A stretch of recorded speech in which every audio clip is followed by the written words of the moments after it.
So, lesson number 3 of theology, the Bible, God's Word.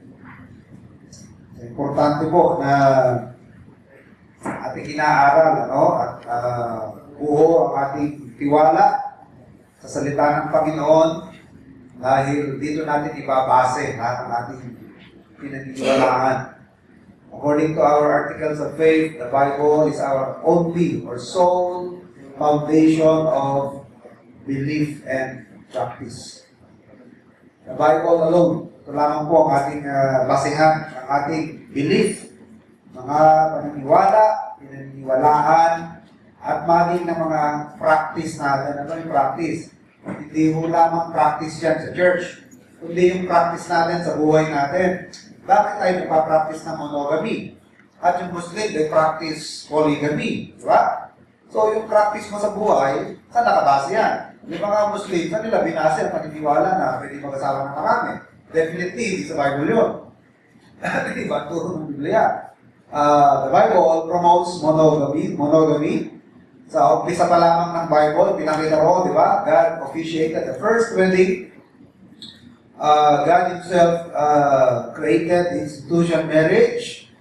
At ang Panginoon ang kauna-unahang nagkasal. Male and female created them. And God said that the two shall become one flesh. Hindi sinabing and the 3, and the 4, and the 5 shall become one flesh. The 2. So makikita natin na ang Diyos, ang kanyang idea for marriage should be monogamy. So yung mga practice natin, di ba? Saan nakabase yan? And we say that for our practice and belief, the Bible alone is our authority.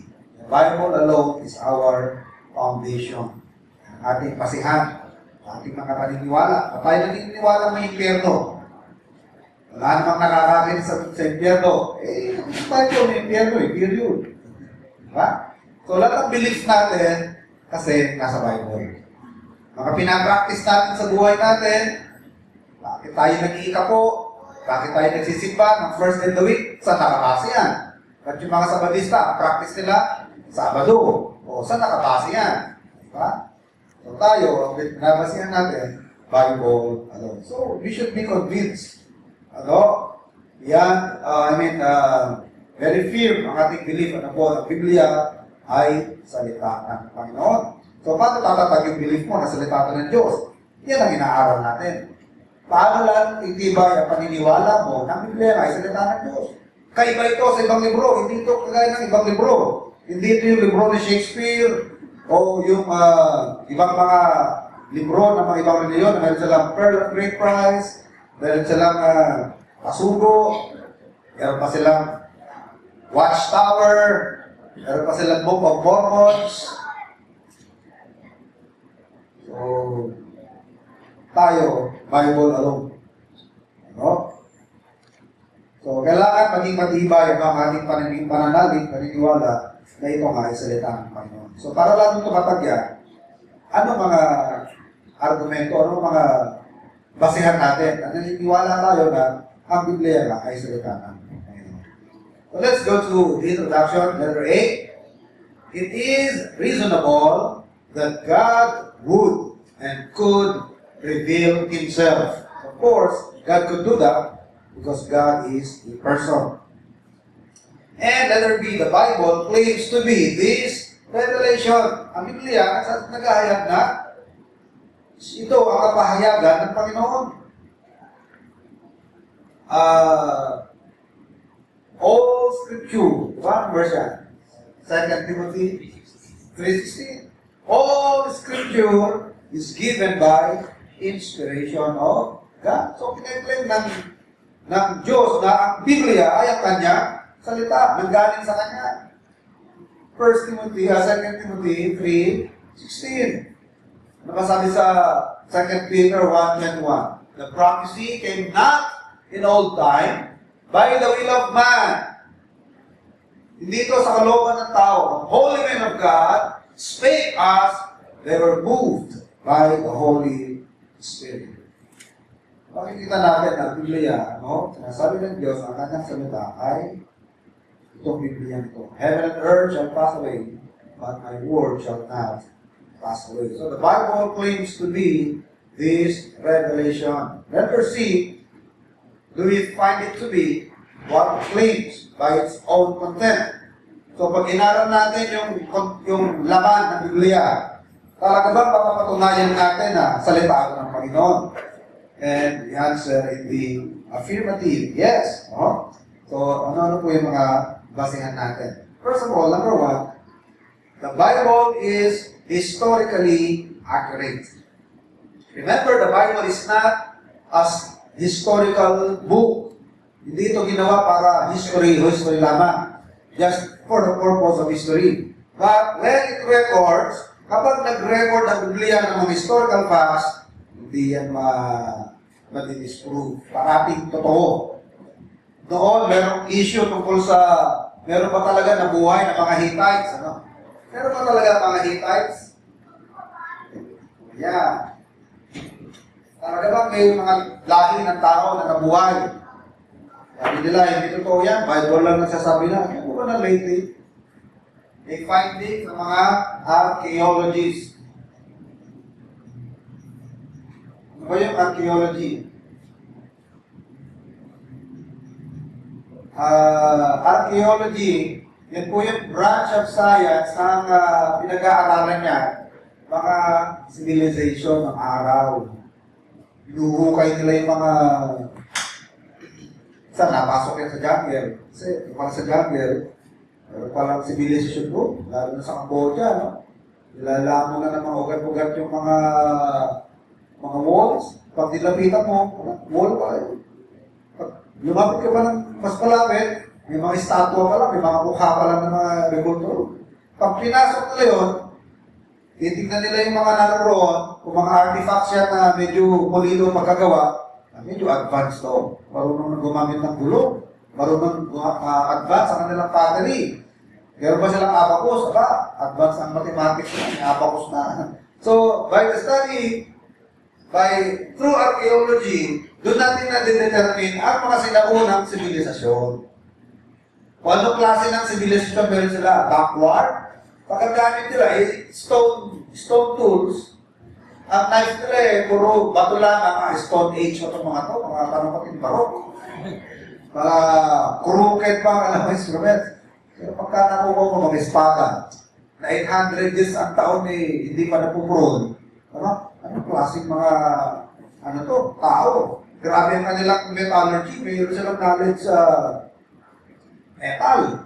Di ba yung mga na-nerd sa China, yung mga terracotta, minsan, meron sila ng mga armas na halos 5 taon na pag kinuha nila ganun pa rin katalas. Hindi nagbabago yung palit. Pati yung kulay, iba lang ng konti, pero marami pa rin. Paano ginawa yun, no? Sige, advance sa kanilang technology. So, ang mga archaeology, maraming pag-aaral dyan sa Middle East. Natukoy nila yung ziggurat. Natukoy nila yung Wall of Jericho. Iba yung Wall of Jericho, natumba. So, archaeology lang nag-aaral niya. Sila nakakahukay ng Rosetta Stone. Alam niyo kung gaano ka-important yung Rosetta Stone? Yung Rosetta Stone, yun isang pirasong bato. Isang piraso ng bato yan na may mga nakasulat. Dito, Latin. Dito, Greek. At dito naman, yung hieroglyphics ng mga Egyptians. Di ba mga Egyptian, or drawing lang yan? Kaya ngayon matututo magbasa ng mga picture, hieroglyphics, kasi kung marunong ka magbasa ng Greek, marunong ka magbasa ng Latin, mababasa mo rin yun kasi isa lang pala content. Okay nyo? Yung palang pinapaliwanag sa Latin, yun din ang pinapaliwanag sa Greek, yun din ang pinapaliwanag sa picture ng mga Egyptians. Ganon ka-importante ito. Because we will have no way of deciphering, mahirap mag-decipher ng sulat ng mga Egyptians na puro drawing lang yan Nakita niyo ba yung sa Egypt, puro drawing lang? Dahil dito, natuto ang mga archaeologists ang pagbabasa ng sulat ng mga Egyptians. mga kasaysayan nila ng araw. Ito ang pinagdadasiyan. So, archaeology nakaka-discover yan. Alam niyo po, ang Bible, hindi ito sinula para maging history book. Pero kapag nag-record at Biblia ng tungkol sa history, o mga nangyari ng araw, sigurado yan, 100% totoo yun. Papapatunayan ng archaeology yan. Mahuhukay mo. Sabi ng Bible, there were giants in the land. Di ba, yung mga nangyayari yun, nahuhukay yung mga remains ng mga giant. Alam niyo ba yung buto mula sa balakang? Yung buto mo, yung parang bulalo. Oh. Diba? Ito yung tuhod. Ito yung sa tuhod. Yan. So ito yung sa balakang mo, ganyan sa tuhod. Ang tawag dyan ay femur bone. Oh. Anong importante dyan? Meron nakahukay, hindi buto ng elepante hindi buto ng giraffe. Tao talaga. Alam niyo, pag taas, hanggang dito ng tao yan, nagkano eh. Ang tinutubo ko, ito lang, ito femur bone mo. Hanggang dito ng tao sa, sa mata niya. Eh pagka itinayo mo yun, sige nga, kapagka inimagine mo, ginawa mong normal lang size, kumbaga yung proportion, o yung tama proportion, gaano kalaking tao. Lampas pa yan kaya kay Ming Ming, yung pinsan ni Yao Ming. Si Yao Ming, 7'6", di ba? Yung isang matangkat na basketball player kay Yao Ming eh. Yung pinsan niya, si Ming Ming, 7'9". 7'9". Hindi na nga lumatalon. Magdalang, ano na lang eh. Mas matangkat pa to. Di ba? So, sabi rito, no historical fact stands refuted. Samantalang yung Book of Mormon, ang daming binabanggit na lugar sa Book of Mormon. Ni isa, walang natukoy yung archaeologists eh. Nagbanggit ng mga tribo ng tao. Kahit archaeologists, hindi malam kung saan yun. Saan ba nabuhay yung mga tao? Nagbanggit ng lugar sa Book of Mormon. Hanapin ko sa mundo, wala eh. Kahit sa Batanes, wala.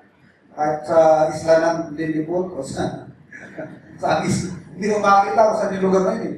Parang ano fairy tale. Gano'n nangyari. Hindi mo ma-prove. Pero pag yung Bible, may nabanggit, nasa mundo.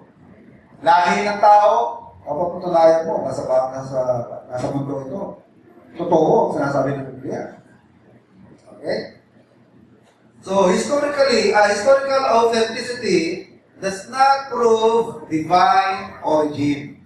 Kasi meron naman talaga mga historical record na talagang authentic. Pag tinrace mo, totoo. Pero kung ba authentic, sa Diyos na yan? Hindi naman gano'n yan eh. So, historical authenticity alone does not prove divine origin. Kasi, meron din naman sa mga libro na totoo lahat ang record eh. Ano? Pero ang Bible, ganun din, totoo. Pero, kulang yan. Hindi pa sapat yan. So, yun lang ang pagbabasihan natin. So, ano pa? So, although, what point na yan, historically, accurate ang Bible. Number 2, indications the Bible is God's revelation. Letter A, the probability that God would give a testimony of this nature. Okay? Itong klase ng ganitong kapahayagan, Diyos lamang ang makakagawa ng ganyang klase ng testimonya.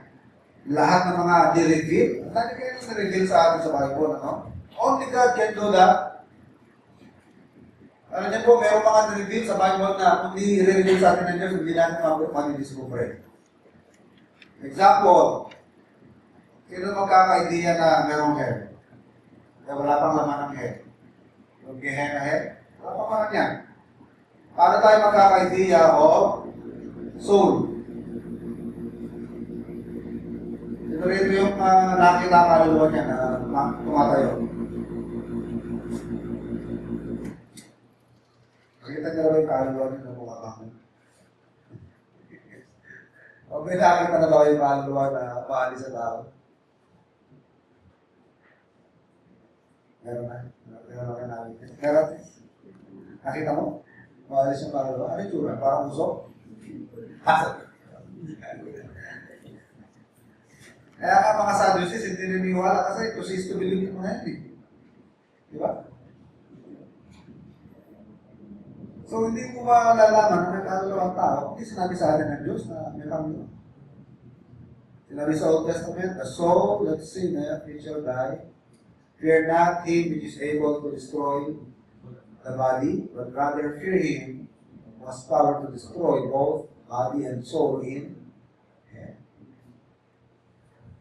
So, maraming bagay no, na hindi iniheld ng Diyos sa atin. We will have no way of discovering.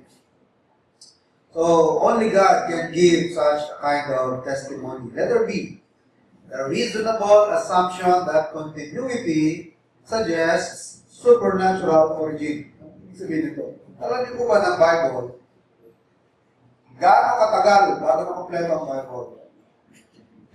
It was written in a span of around 1,500 years. Okay? 1,000 years plus 400 plus 100. Ito kasi itong 400, pagitan niya ng ano eh. New Testament, di ba? Eh, ang New Testament, natapos in 96 years, 96 AD. So, ang New Testament, 100 years in the making. Approximately, kasi 96 AD natapos ang Revelation eh. Sa island of Patmos. So, may pagitan siya na 400 years ang New Testament sa Old Testament. Ibig yung Old Testament, nakumpleto siya sa loob ng 1,000 years. Gaano katagal yung gaano katagal yan? Yung 1,500 years. Patay na yung sumulat, hindi nagpapangabot yan, yung mga radar niya. Gugulat kayo, no? Tuloy-tuloy yung paggawa ng libro, tuloy-tuloy. Pero may continuity. Parang pinipick up lang ng isa, pinanggalingan niya sa kanatapos. Parang relay lang, parang yung pag tumatakbo, pinapasan ba ito? Relay race. Tatakbo ka, wala po, papasan mo. O tatakbo ka na naman, may continuity. Hindi na yan nagpangabot eh. Pero ito, 1,500 years bago natapos ang bago. Patatanong pa ba ni Paul na, oh Moises, wala na, hindi niya matatanong. Limang taon na pagitan nila eh. Makakausap ba ni Moses, si Paul sa telepathy na, Paul, ano ako, nakalang sa lipo. Ganito yung sulat mo ha. Pero si Pablo, sinusulat niya tungkol kay Moses. By faith, Moses refused to be called the son of Pharaoh's daughter. Makita niyo kanilang mga writings, tutong pa rin na may continuity. Parang sinusundan lang ng isa, hindi na sila nag-usap-usap. Magkakaiba yan. Iba-ibang personality, iba-ibang pinanggalingan, iba-ibang background, may pinag-aralan, mayroong walang pinag-aralan. May farmer, may doktor, mayroong shepherd, may lawyer, may physician, di ba? Ano pa? So, fisherman, mayroong tax collector, may CPA, di ba? Si Levi, si Matthew, si Ayaman. So, people from different walks of life, different backgrounds, different years. Pero mga kapatid, kanila mga sinulat, walang nagko-kontra-kontra. Walang doktrina si Moses na sumagasa sa pinaniniwalaan ni Pablo o sa pinaniniwalaan ni Pedro. Hindi sinigasahan ng mga aral ni Mark o ni Luke, yung mga sinulat ni Isaiah. Wala talagang nag-conflict. So, hindi yan basta-basta magagawa ng tao. Saka imagine that the length of time, ang haba. Alam niyo ba paano kahaba yung 1,000 pa naman? Na-imagine na ba yung kahaba? Wala nga aabot sa akin ano.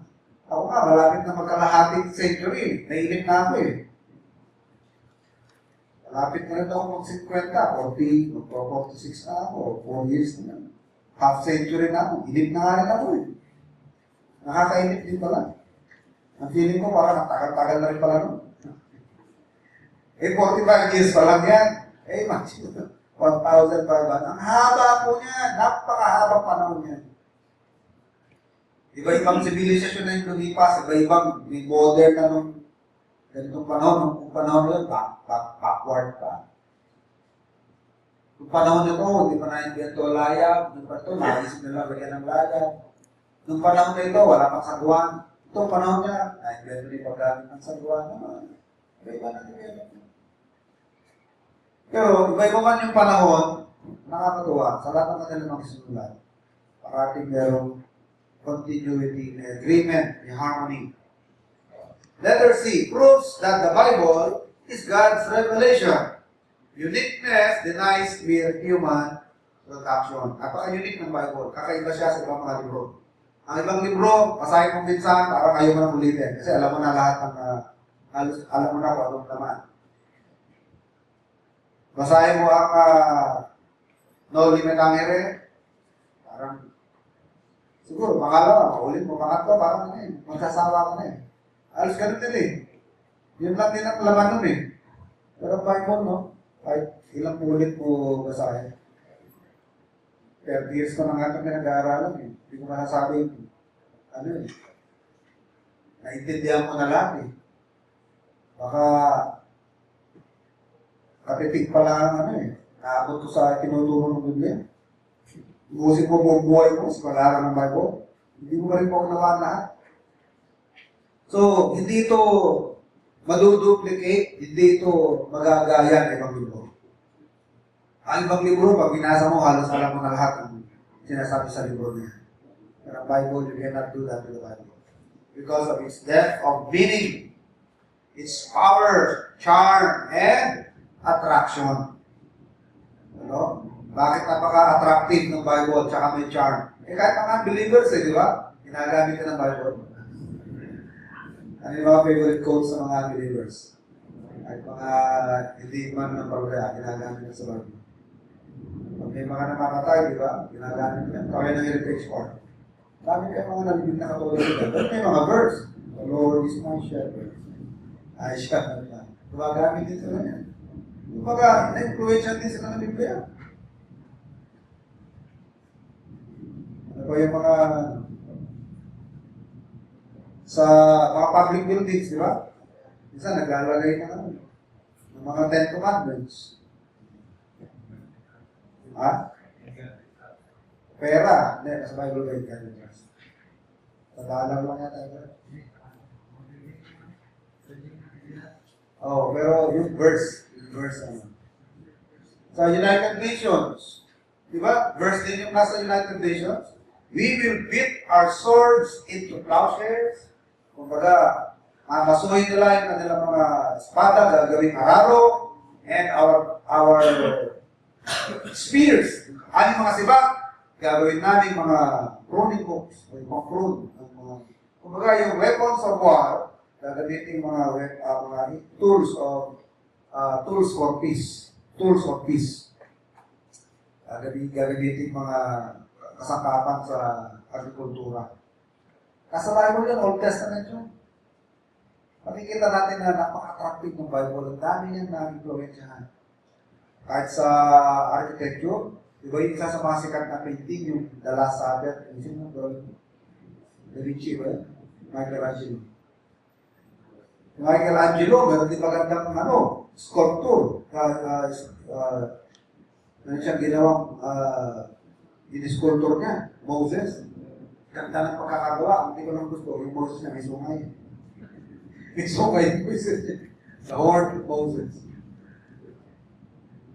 So, mapa-science, mapa-architecture, or literature, makikita nyo. Influensyado ng Biblia. May influence ang Bible. Kahit mga awitin di ba? Minsan, pumapulot sila ng mga verses sa Bible. Sa video okay na, may amazing grace dito na. Pagigit na natin. Nasasama na. Yung mga nag-retire sa mga nag-retire na mga nag-retire sa trabaho, yung word na I have done the... I finished my course. Yan. Pati sa hearing, nababanggit niya, pagka may mga he has fallen from grace. He has fallen from grace. Term ng Bible yun eh.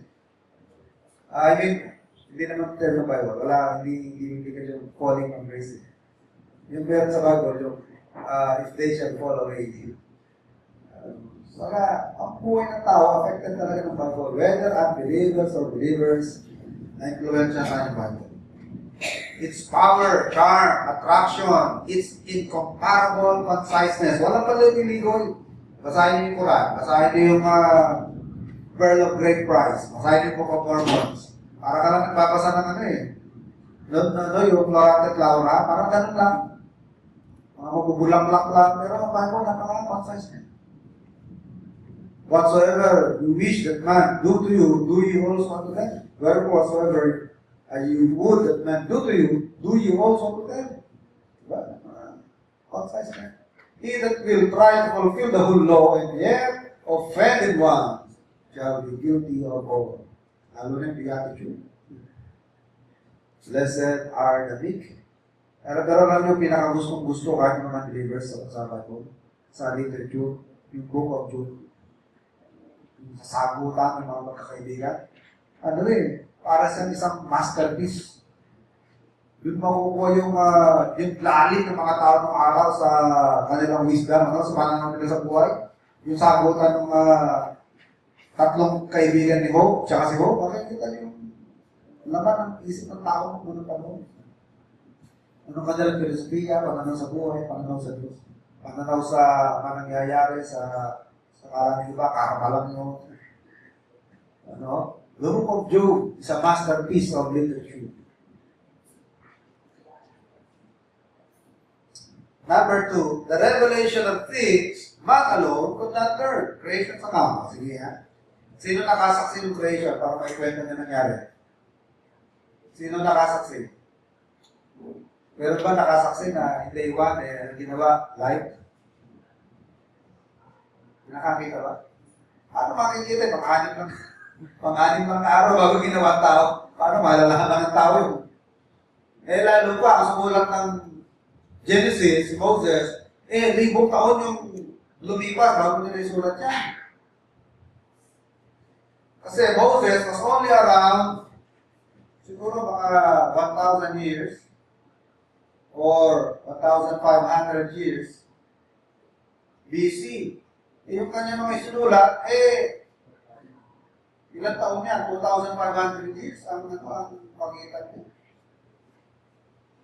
Bago niya na isulat. Kundi yung pinahayag sa kanya ng Diyos, paano niya malalaman? Wala pa naman siya po. Diba? Creation, how can you find out about creation? Yung detalye ng creation, yung mga chronology, paano malalaman niyo yun? Kahit si Adan diba? Kahit si Adan, hindi malalaman ni Adan. Si Adan sana, pwede makapag-account, kaso nga lang, siya nga yung kahuli-huli ang ginawa Kasi kung nakakita ni Adan, pwede siya yung pagalingan ng kwento. Tatanungin lang ni Moses, Lo, ano bang sabi ng lolo mo? Ang lolo mo. Kaso lang yung lolo nila. Wala ka nga yung creation On the last day siya ginawa. So, only God can reveal the account of creation. Ano pa mga nireveal ng Diyos na kung hindi nireveal, hindi natin malalaman? The angels, the omnipresence of God, and the problem of human redemption. Actually, matagal na problema ng tao yan, Sa Book of Job, sabi ng nabanggit dyan sa Job na, who can find us a day's man? Sino mag-meditate sa atin? So, God presented to us in detail anong mga problema natin. The fall of man, at ano yung solution sa problema ng tao. Number 3, the unity of the Bible, of its design, its teaching on the fall and redemption. All throughout the Bible, nakikita natin, isang sinasabi nila. Pagdating ng Bible sa Genesis, nakikita nyo dyan, si Eva ang nadaya. Pagdating ng New Testament, sabi ni Paul, I suffer not a woman to teach, nor to usurp authority over the man, because the man was not deceived. The woman was beguiled. Kanya, pero agreement, ang teaching ng ang account ng Old Testament at ang teaching ng New Testament, merong agreement. Hindi sila nagkakalagataman sa kanilang mga detalye. So, of its design, on the fall and redemption, of its teaching concerning God, there is unity. Lahat ng mga minention sa Old Testament tungkol sa Diyos, kapareho lang din ang mga binabanggit sa New Testament. Ang attributes of God, omnipotence, omnipresence, the Spirit of God. Pagdating ng New Testament, sinabi diyan sa New Testament, baptizing them in the name of the Father, of the Son, and of the Holy Spirit. John 1:1, in the beginning of God created the heaven. In the beginning was the Word, and the Word was with God, and the Word was God. So makikita natin na kino-complement din niya ng Genesis 1:1. Dahil yung God sa Genesis 1:1 is Elohim. Pag nakakita kayo ng I-N sa dulo ng mga pangalan, it connotes what? It connotes plurality. Kahit frequent use of plural pronoun.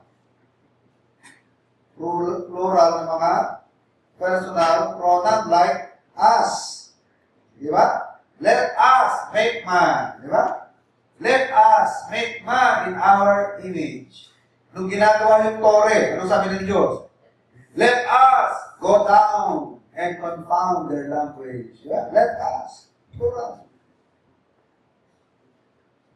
Pagdating sa New Testament, yun, talagang inisisa na. In the name of the Father, Son, and Holy Spirit. So, meron tatlong persona.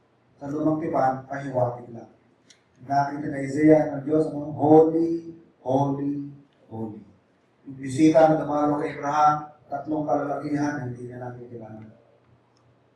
Ang Diyos, dumalo sa kanya in the form of theophany, in the form of three persons ang dumalo sa kanya.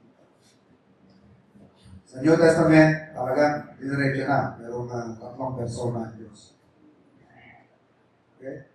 So, it's teaching concerning God. Of its teaching concerning man. So, there is unity in the Bible of its teaching concerning man. Sabi sa New Testament, there is none that doeth good, no, not one. Pagdating sa Old Testament, yun din ang sabi ni Isaiah 64, verse 6. All our righteousness are in the sight of God, are as filthy rags. Nakita natin, parating mayroong agreement yan. Of its teaching concerning salvation, parating death. Yun nga lamang, sa Old Testament, ang Messiah ay naging surety. Kaya parang naging guarantee, Kaya nga yung mga namamatay sa Old Testament, hindi po umakit sa langit eh. Tama? Bakit hindi po umakit sa langit?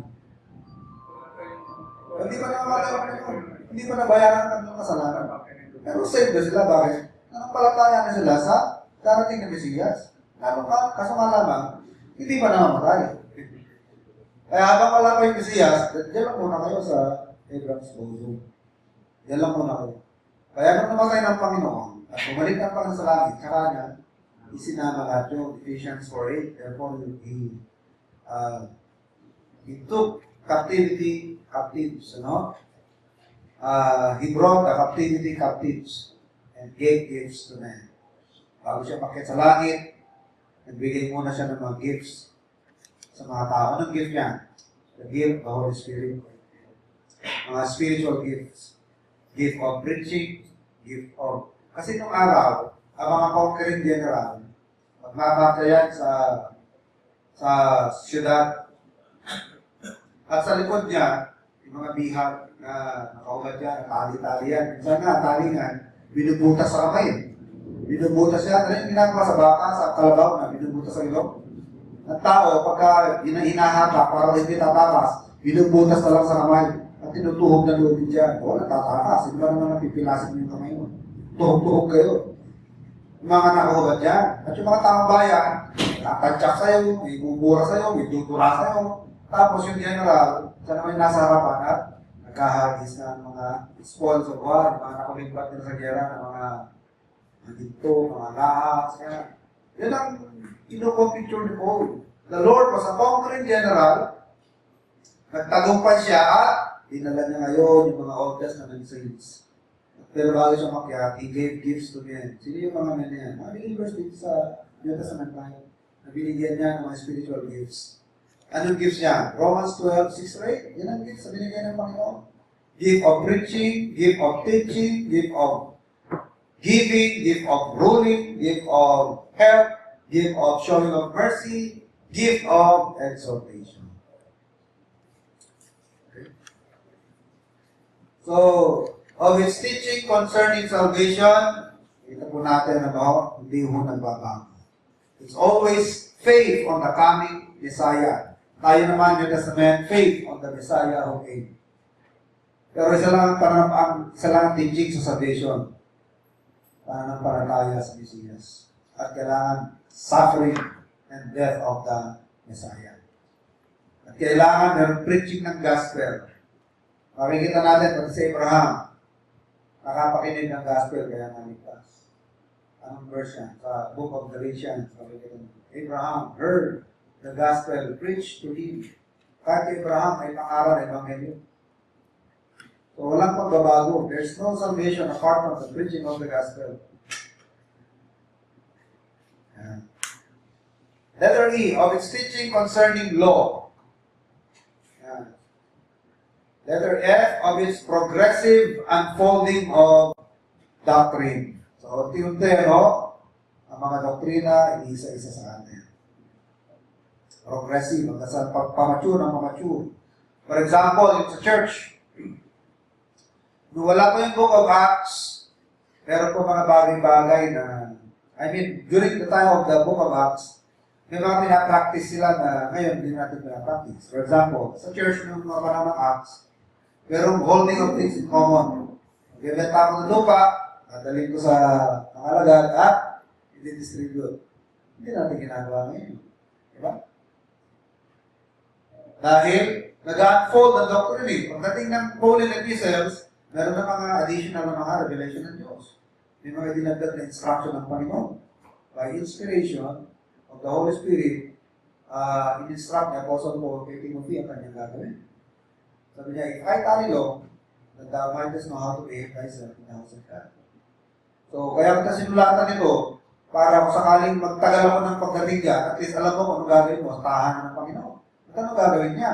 Na, pag may mga member kayo na widow, kailangan gagawa kayo ng listahan ng mga widow. Diba? At sino lang ang pwedeng isama sa listahan ng mga widow na susuportahan ng simbahan? Simbahan na magsusuporta sa kanilang mga widow. At sino lang ang pwede isama niya? Yung talagang wala nang kamag-anak na natitira. Pero pag meron pang kamag-anak, sabi ng Bible, hayaan nyo na ang kanilang kamag-anak ang mag-intindi sa kanila para hindi mabigatan ang simbahan. At kung meron mga widow, pero ang lifestyle ng widow na yan, parang wifey.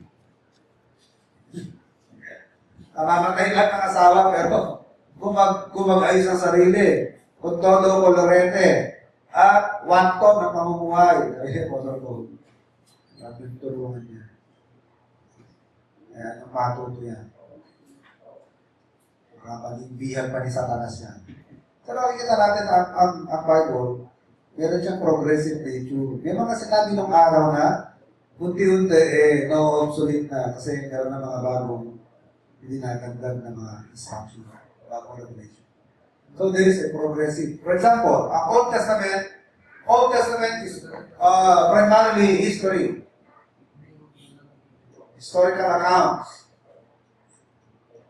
Pagdating ng New Testament, New History, binibigyan ng ano? Binibigyan ng commentary. Paliwanag. Diba? Yung nangyari dun sa Tavis Garcia yata yun, na gumawa ng tansong ahas. Diba, paliwanag ng Panginoon Jesus yan kung ano meaning niya. So, ina-unfold sa New Testament yung kahulugan ng mga historical accounts, mga historical events. Pagdating ng Panginoon sa John 3, John chapter 3, as Moses, sabi ng Panginoon, lifted up the serpent in the wilderness, so as the Son of Man must be lifted up. Yung pala, ang ibig sabihin ng mga nangyari sa Old Testament ay tumutukoy pala sa Panginoon Jesus. Ang komentaryo ng New Testament ay paglalarawan natin ng Panginoon Jesus na kailangan din siya maitaas. Nangyari naman sa Panginoon yun, di ba? Itinaas siya sa krus ng Kalbaryo. At ang lahat na tumitingin sa Kanya sa matangang pananampalataya, naliligtas sa kamandag ng kasalanan. Kasi lahat tayo ay parang tayo natuka ng matandang ahas sa Satanas. Lahat tayo nasa atin ay kamandag ng kasalanan na ikamamatay natin lahat yan ang meron ng impyerno Kaya nga tayo nakamatay dahil sa kamandag ng kasalanan ng matandang ahas sa Satanas na nananalaytay na sa atin. Na kung hindi tayo titingin sa Panginoon ng Jesus, isa lang ang kalalagyan natin. All of us will suffer the second death, which is the lake of fire. Sabi ng Bible, which is the second death. Pero paano tayo makakaligtas sa kamandag ng kasalanan? Looking unto Jesus. Looking unto Jesus. Itingin sa Panginoon Jesus. Kaya as Moses lifted up the serpent in the wilderness, even so must the Son of Man be lifted up. So makikita natin dito at progressive, there is the progressive unfolding of doctrine. Number 4, the accuracy of the Bible in science proves divinity. The Bible is not a science book, yet scientifically accurate. It does not contain the scientific errors of its day. So, meron po mga scientific declaration ng araw, na malayo sa katotohanan. Meron mga nagpe-predict o mga nagsasabi na ang bilang ng bituin, ganito lang. Nasa ilang libo lang. Pero pag Bible ang tatanungin, anong sabi ng Bible? Kagaya ng buhangin, ngayon, wala nang na-discover yung malalakas na mga telescope, yung pinakamalaking telescope. Nung araw, nag-aaral ako sa elementary, yung pinakamalaki pa lang, yung nasa Mount Palomar, in Florida, nag-aaral ng Mount Palomar. Palagay ko, 1970s na yun. Parang sarap na, malaki mga telescope na-invento na yun. At ano nakikita nila, di ba? Grabe, ang kapal, ang dami ng mga bituin sa langit. Nakakakita pa sila ng mga bituin na bago makarating ang liwanag dito, mga kailangan ng libo na light years. Ganon kalalayo, nakikita nila sa kanilang mga telescope. Light years. At napakapal, napakadami ng bituin sa langit. As the sound of the sea. Alam niyo ba yung sinasabing light year? Pag sinabing 1 light year, kasi hindi mo na masusukat ang distansya sa universe, nagagamitin mo lang kilometro o milya. Hindi na. Dahil mauubusan ka ng zero sa calculator. Kaya, gagamitan na lang nila ng light year. Para ma-imagine nyo, gano'ng kahaba ang isang light year. Pag tumakbo ka, kasing bilis ng liwanag, kasi ang pinakamabilis ng travel, light travels faster than sound. Kaya nga kapag may narinig kang, pag nakakita ka ng kidlat, sigurado susunod yan, tulog. Kasi mas una mong narinig ang liwanag, bago makakarating ang sound. Pero actually, sabay yan. Pag kiss-kiss ng mga hangin dyan sa taas, yung kiskis na nag-friction, yun na yung kidlat. Kita mo, kasi mabilis mag-travel ang light. Pero yung tunog niya, mas mabagal kumpara sa liwanag, kaya delay yung dating ng ulog. So, ang liwanag, nagtatravel ng, hindi ako nagkakamali 86,000 kilometers of miles per second.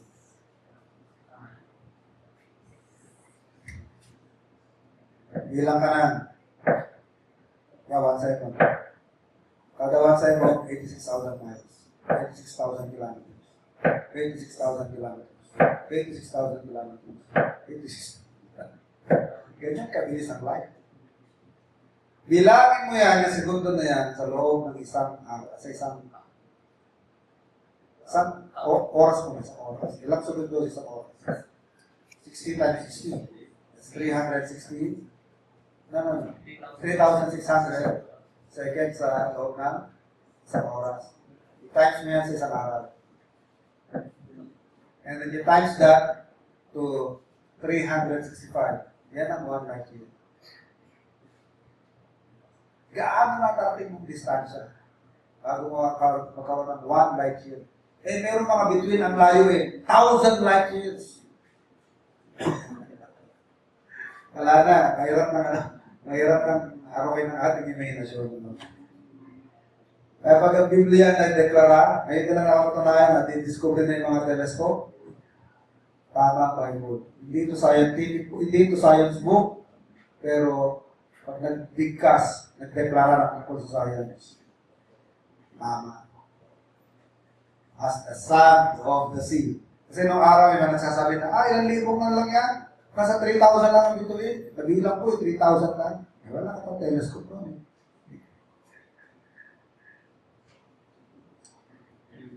So, the accuracy of the Bible in science proves divinity, not a science book, yet scientifically accurate. It does not contain the scientific errors of its day. The earth is circle, according to Isaiah, correct niya, no? That's Isaiah 40:22. Ang sabi ng Isaiah 40:22, it is He that sitteth upon the circle of the earth. Diretso, no? Circle of the earth. Kailan binikas ni Isaiah? Binanggit ni Isaiah 2,700 years ago.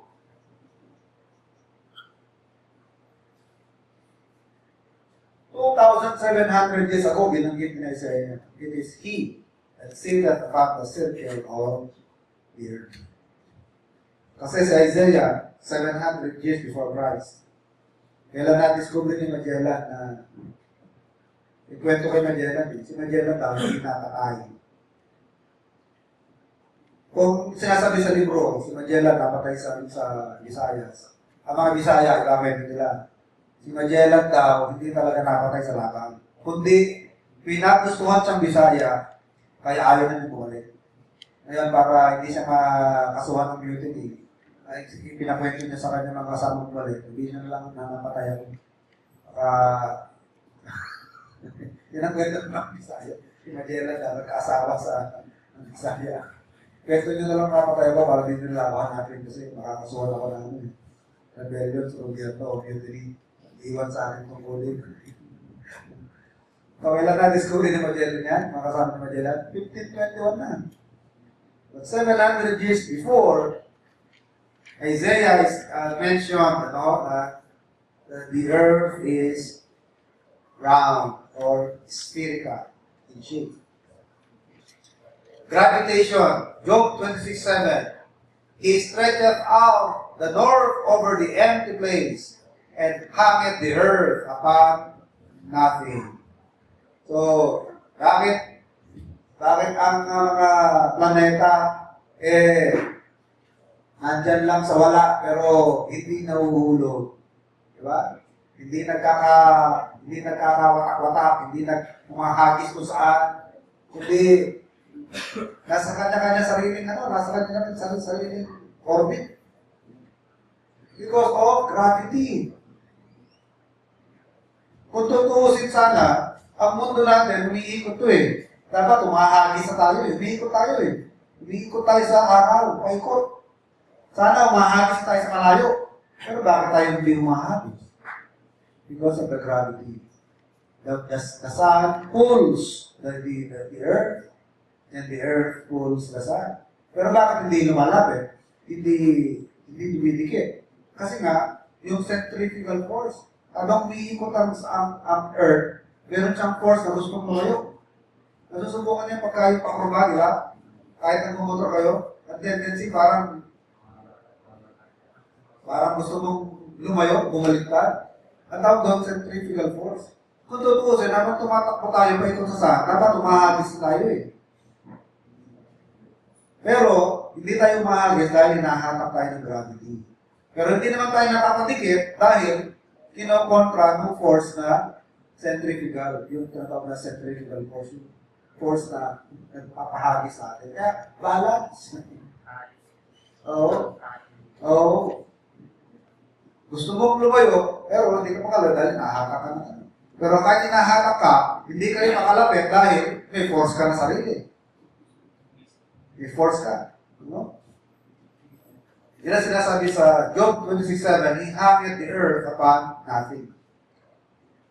Nung bata ko, kayo kwentong narinig ko, kaya raw lumilindol. Kasi ang mundo nasa likod ng pawikan. O kaya nasa likod ni Atlas. Wala na si Atlas. O kaya nasa kamay ng Santo Niño.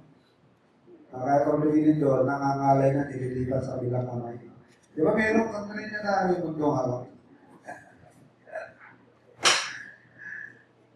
Yung pala, katotohanan, nakahang para tayo sa, wala, nakahang lang tayo. Bakit hindi tayo tumatapon because of gravity.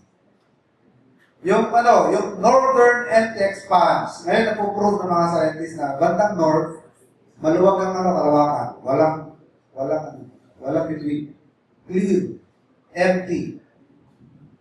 Dahil sabi ng Job, he stretched out the north over the empty place. Empty place. Job 28:25, He maketh the weight of the air. May bigat ang hangin ay merong bigat. Yan. Number 5, Earth's rotation, day and night, alternate. Pagkagabi, sa isang parte ng mundo, sa kabila, araw. Bakit? Sabi ng Luke, pagdating ng Panginoon, 2 men shall be in the field, the one is taken, the other shall be left. Bakit nasa field? Kasi araw. Pero sa rapture, meron din 2 men shall be in one bed, the one is taken and the other is left. Bakit? Kasi sa kabila ng mundo, gabi, tulog. Nakita nyo? Hindi. Nakita nyo ba yung day and night? Sabi ng Panginoon, pagdating niya sa rapture, merong dalawa na nag-aararo, yung isa mawawala, yung isa maiwan. Bakit nag-aararo? Kasi araw. Sa side niya ng mundo. Pero pagdating ng Panginoon, meron din mga tao na natutulog kasi nga gabi. Kaya 2 men shall be in one bed, the one is taken and the other is left. Makikita natin na ang mundo ay kalahati, gabi, kalahati araw. Kasi nag-rotate tayo sa araw. Yun ang ibig sabihin na Earth's rotation, day and night alternate. Yung pagkawala nitong isa sa kabila at yung pagkawala ng isa, isang pangyayari lang yan. Isang moment lang yan. Pero bakit? Isa tulog. Yung isa nag-aararo. Kasi nga, nasa araw siya na side. Isa naman, nasa gabi na side. Kaya tulog. Pero parang may badig dun yun. 2 men, 1 bed. 2 men, 1 bed. Number 6, the number of stars. 147, 4 of Psalm. He telleth the number of stars and calleth them by names. Kahit panahon pa ni Hope, may mga pangalan ng mga star, may mga constellation na, di ba? Pleiades, Orion, magkita na yan sa Bible, ano? Number 7, the law of evaporation. Ecclesiastes 1:7. All rivers run to the sea, And yet the sea is not one. The sea is not full. Kahit pumunta, sabi ni Solomon, lahat ng ilog patungo lang dyan sa dagat. Pero ang dagat, hindi mapupuno. Bakit? Habang dumadalo yung mga ilog sa dagat, patuloy naman ang pagsingaw. Nag-evaporate yan dahil naarawan. Ang naarawan yan, di ba? Pagka nabuhusan yung kalsada, simento, nabuhusan ng tubig, maya-maya wala na yung tubig. Kasi nga, nag-evaporate yan. Number 8, the importance of the blood. Genesis 9:4. Sabi ng Genesis 9:4, ang papatay, ang magbububo ng dugo ay nabasa nga natin, false prophet. Genesis 9:4.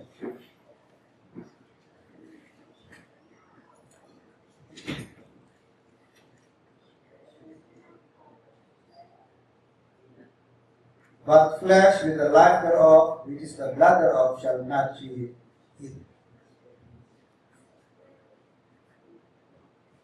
Nasa tawang buhay, life is in the blood. But flesh with the life thereof, which is the blood thereof, shall ye not eat.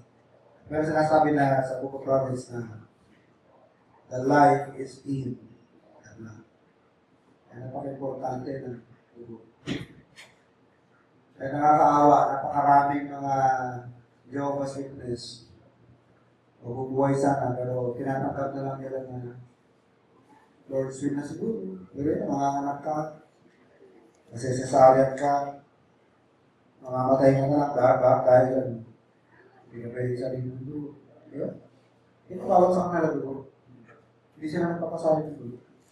Tatanggapin na nila ang mamatay sila. Papapagda sila sa sasakyan, sa motor, kailangan nila masalin ng dugo, gusto pang mabuhay ng bata, sabi ng magulang, hindi tayo naniniwala sa dugo, hindi tayo kumakain ng dugo, hindi tayo mapapasalin ng dugo, hindi pa tayo.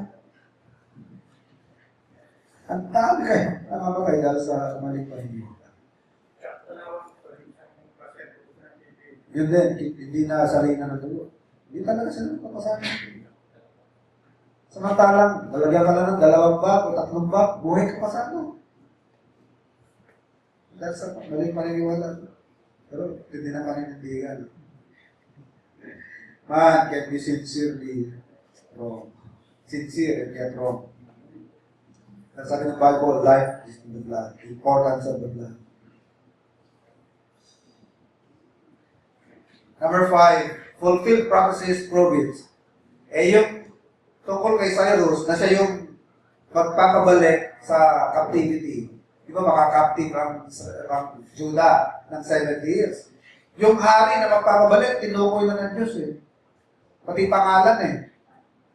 Sa Isaiah, minsan nakabanggit sa ng ibong mandaragit. Pero dito sa Isaiah 44 verse 28, binanggit talaga pangalan. Samantalang si Cyrus, lilitaw siya, mga 70 years pa, o mga 80 years later pa bago lumitaw. Pero tinukoy na ng Bible pati pangalan ng tao na magbabalik sa kanila. At nangyari nga, nung si Cyrus na yung nakalulok, Persian Empire na, tapos na yung Babylonian Empire, siya yung nagbigay ng decree na lahat ng Israelita, bumalik na kayo. At ang sabi ng Diyos nyo, itayo nyo ang kanyang templo. Ganda ng pagkakasabi sa Isaiah 44:28. Sahin natin. Isaiah 44:28. Thus, that saith of Cyrus, he is my shepherd, and chapter 4, all my pleasure. Even saying to Jerusalem, thou shalt be built, and to the temple, thy foundation shall be laid. Pati yung pagtatayo eh. Pati yung decree na prophesy na ni Isaiah. So yung fulfilled prophecy, magpapatunay na maklasing libro ito. More than 70 years, pinipredict yung mga mangyayari. Nangyayari talaga. Saka yung pagiging captive ng Israel, ng Judah, ng 70 years. Na-predict yan ni Jeremiah, sa Jeremiah 25:11, pati yung tagal. Kung gaano katagal, in-specify. 70 years talaga. Eksakto. At yun nga nangyari, 70 years eksakto na sila yung captive at pinabalik after 7 years. At higit sa lahat, yung prophecy, fulfilled prophecies about Christ. Psalm 22:18, Psalm 34:20, yung tungkol sa my own familiar friend. Yung tungkol kay Judas yan eh. My own familiar friend shall lift his heel against me. Sa Isaiah 53, yung ang paglilibingan sa kanya, hiram lang na libingan. Tignan natin yung Psalm. Psalm 22:18. They part my garments. Tungkol sa damit niya na pagpaparting-partihan. Pero yung isang damit niya na buo, yung walang tahi, di ba may mga t-shirt na may tahi sa bibig? Pero meron mga t-shirt na wala. Ano t-shirt niya? Hates? Walang tahi. Yun ang sinasabi ko na seamless. Seamless. May damit ng Panginoon ng loob na seamless. Bawal pilasin yun. Pero nung crucifixion ng Panginoon, nang tinatraya ng Panginoon, yung high priest, pinilas yung violation yun. Hindi pwedeng pumilas ng damit ang high priest. Ngayon, ang Panginoon, nasa krus na, ayaw nilang punitin yun. So, gusto nila, magsugat na lang tayo para kung kanina mapupunta yun. So, nangyari talaga, may sakto. Sabi sa 18, they part my garments among them and cast lots upon my vesture. Fulfill niya to its detail. So, ang fulfillment yan, Matthew 24, 27, 38. Yan. And then, the personal testimony of Christ's quotations proves it is God's word. Ang Panginoon nagpo-quote sa Old Testament. Matthew 26, 31. Sabi niya, upang matupad ang sinabi ng propeta. Matthew 2:15. Ito'y nangyari upang matupad ang sinasabi ng propeta. Ganyan. Sinasabi ni propeta Isaias. So, ang Panginoon parating nagpo-quote sa Old Testament. So, nagpapatuloy ng Panginoon, kinikilala na Word of God ang Old Testament. Number 3, what constitutes the Bible? We claim the 66 books. Hindi kasali yung Apocrypha. Christ accepts the 39 additional codes of Apocrypha. Bagaman ang Apocrypha, matanda pa sa New Testament. Kailan ba nasulat yung Apocrypha? Dito yun, sa 400 silent years. Matanda pa ang Apocrypha sa New Testament. Pero ang Panginoon hindi nagpo-quote sa Apocrypha. Parati siya nagpo-quote sa Old Testament. Letter B, Christ promised a further revelation, which is the New Testament. Sabi niya, the Holy Spirit will come and He will teach you all things. Ang Holy Spirit, it inspires si Paul, it inspires si John Mark, si Luke, it inspires si Peter, so nagdagan ng Revelation, which completed the New Testament. Number 4, is the Bible sufficient and final? Basically, all sects claim the need of additional revelation and the presence of it. Mga Mormons, meron silang Pearl of Great Price, the Book of Mormons, mga Jehovah's Witnesses, meron silang Watchtower, Awake, ang mga Pentecostal, meron pang dream, meron pang vision. Sa atin, ang complete revelation of God and final revelation of God is the Bible, the 66 books. Paul says, no, Scripture was given for and is sufficient for all this. Kaya hindi na tayo maliligaw. Amen. Sabi ng Psalm 119 verse 105, Thy word is a lamp unto my feet and a light unto my path. Hindi tayo maliligaw sa mga desisyon, hindi tayo maliligaw sa mga gagawin natin, sa practice natin. Bawal ba mamalo? Bakit ko lang sasagot, bawal mamalo? Bawal ba ang maglinyag ng sanggol? Tingnan sa Bible. Bible gagawin sa atin, anong tamang mali?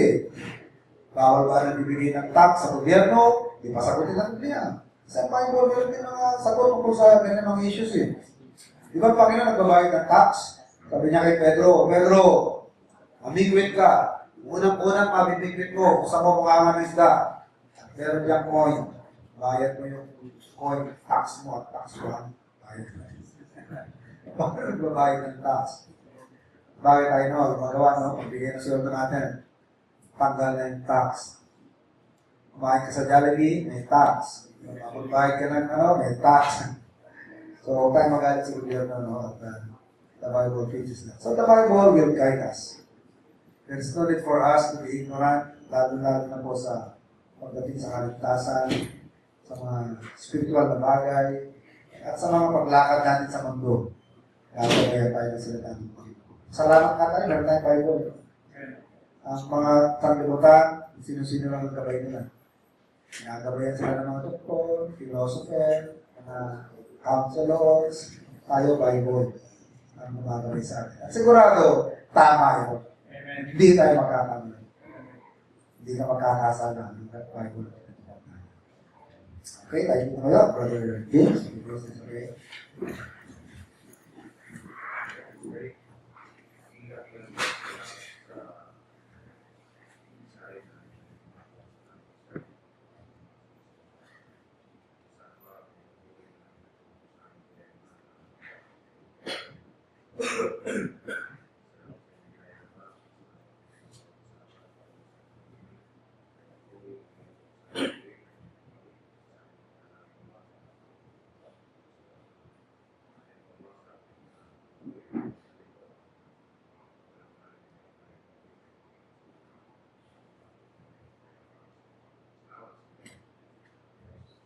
Amen.